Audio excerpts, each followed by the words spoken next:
Okay, ni namanya windmill strategy. Windmill kalau apa tengok apa windmill tu kecil angin tu kan, macam ada kipas tu kan.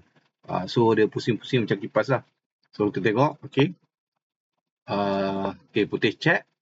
So hitam tak ada pilihan kecuali untuk move king ke add rank tu. Okay. Kemudian boleh makan, nampak? Makan queen dan dia check balik. Jadi kat sini pun king tak ada pilihan kecuali move balik ke h7.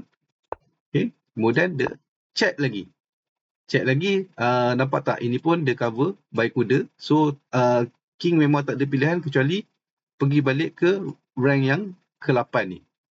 Okay. So makan ni pula. Okay. Check lagi.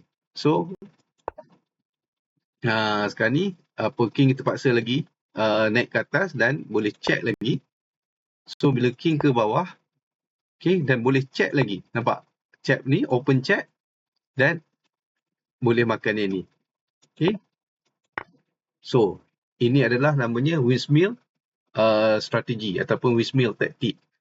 So nampak berapa banyak dia makan. Tadi queen, rook dengan satu lagi rook.